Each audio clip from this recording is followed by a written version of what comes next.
So when the IndyCar to NBC deal was signed in mid-March, it was all puppy dogs and rainbows. We got our first red flag today, and it was an absolutely massive one.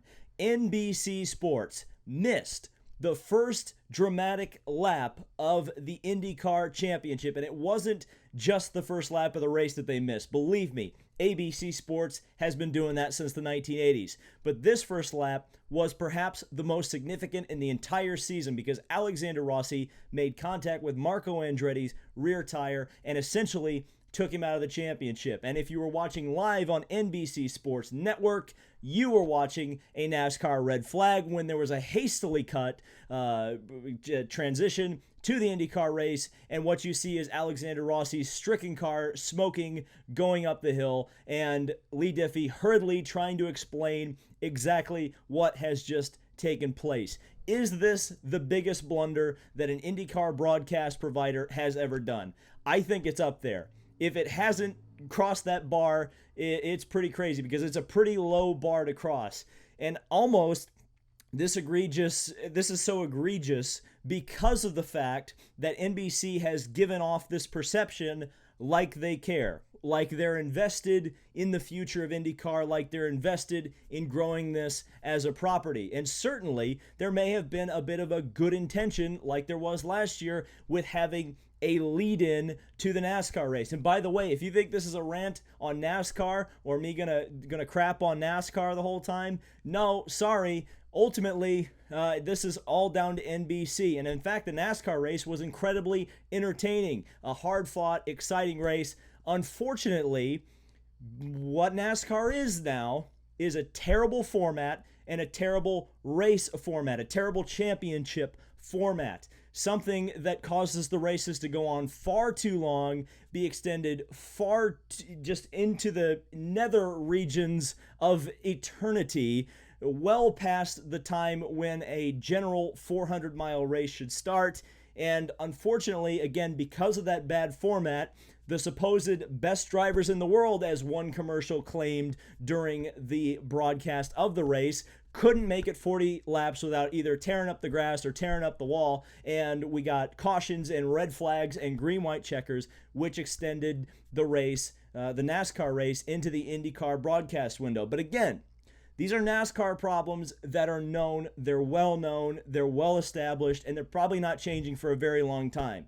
So NBC as a broadcaster has to know that. And they have to know how to manage their properties and which properties are going to need a larger time slot than perhaps you were giving them. They gave NASCAR somewhere in the region of 3.5 to 4 hours when the races normally take, with the stages, the red flags, the caution flags for cars doing a half spin off of turn 4 and not really making any contact with anything. All that nonsense, you have to budget the time for that. NBC did not do that.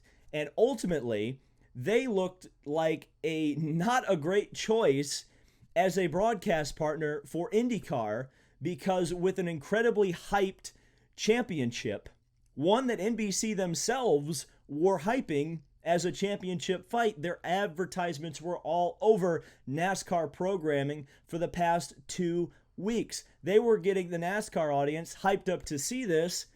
And suddenly, you have a choice for the NASCAR fans whether to watch the IndyCar race, get invested in it, or watch the end of their race. And in fact, that choice was never even presented.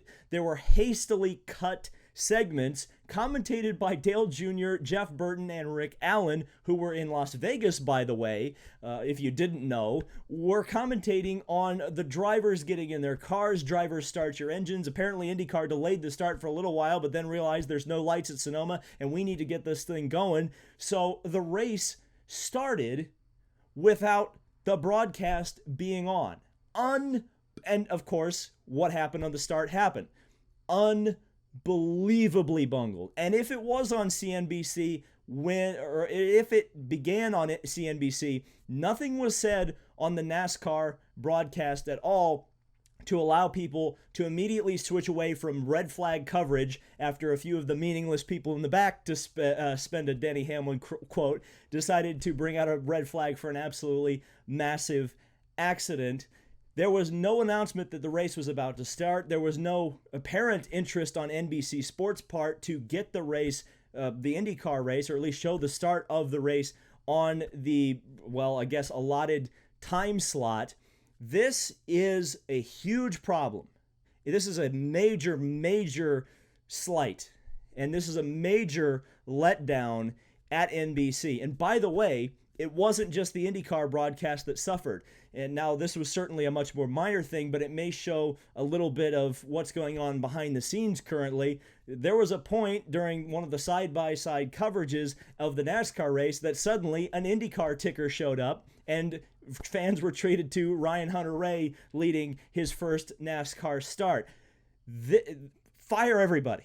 Fire everybody. I don't care. Fire everybody. Actually, don't fire everybody, but really seriously look at the people who were responsible for this. You look at the directors for both IndyCar and NASCAR, the broadcasts I'm saying.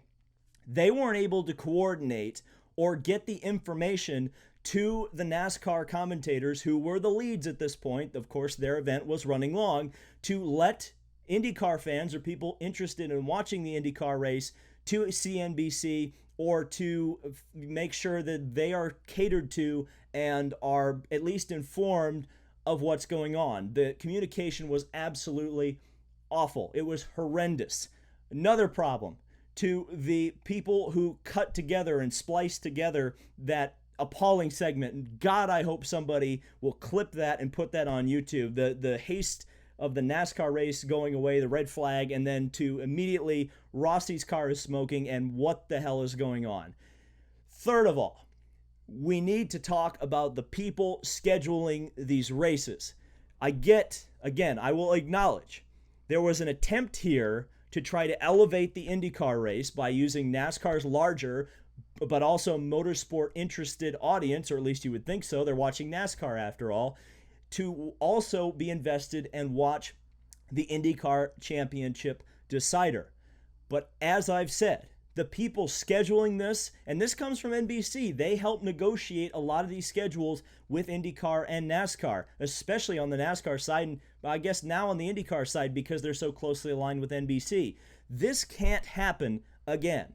This is so unbelievably unacceptable and shows a unfortunate lack of knowledge of the products that you're showing on your network. You've got to know that NASCAR races almost always last long, and certainly playoff races where drivers are absolutely going for every last position, every last point. A race win can make or break your chase, and suddenly you have this incredible clash where you have a playoff NASCAR race. The first one of the season is coming down to the wire, but the IndyCar Championship is essentially been decided while you're staring at cars stopped in turn 3 at Las Vegas. This really, and I'm coming down hard here, not necessarily because, oh, well, I really just want to hate on NBC. I'm coming down hard on NBC here, really hard, because I do think you guys care. There's clearly effort being made from the booth, from the pit reporters, from the people behind the scenes, the producers working on the IndyCar broadcast, and to a lesser extent as well, the NASCAR broadcast. There's obviously a lot of passion. There's willingness to try new things. But when things like this happen, that's on you guys. And you guys cannot, this is a bad look. It's a bad look for my faith as a fan in your coverage going forward. And that's a shame, because I didn't think the bar could be lowered from some of the antics and some of the stupidness and some of the lack of caring, frankly, from ABC. But to care and fail almost to a certain extent is worse, because you're actually trying here and you're making things worse. Now there was talk of people asking, well, why wasn't the IndyCar race on NBC proper? That's unfortunately a contractual obligation with ABC. That wasn't a factor. But again, they could put the race on CNBC. There was no conflicting contract clause with ABC to put it on another cable network, and indeed they ended up doing that. But why there wasn't a contingency plan immediately ready, why this was not anticipated, this is a serious lapse on the NBC part of this equation. And again, I'm a big fan of NBC. I like you guys. I like what you do. But this needs to be the lowest point here. You can't screw this up again, or this bad on this big of a stage, because this is one of the most important IndyCar races of the season, and particularly the amazing storyline that was going on throughout this race and actually ended up continuing throughout this race, the battle between Dixon and Rossi, and you missed the climactic moment. And that was an unfortunate reality of the situation. You couldn't have possibly known that that was going to happen, but you missed the start of the race. You missed the start of the IndyCar Championship finale. And you didn't even give fans a real good idea of where it was. And that's a lack of planning. That's a lack of preparation. And that's a lack of understanding of the products. I hope things change. I'm pulling for you, NBC. Don't think I'm hating on you too much. Again, I like what you're doing for the most part. But I'm coming down hard because this has got to be the low point. You get one mulligan. Hopefully, this is it. Full race review coming tomorrow. Lots to talk about. A very exciting race to cap off Sonoma in IndyCar racing. So hope to see you there tomorrow afternoon. So thank you guys so much for watching. This has been David Land on YouTube. Know you're going to leave your thoughts in the comments, or already have. We'll see you in the IndyCar Sonoma race review.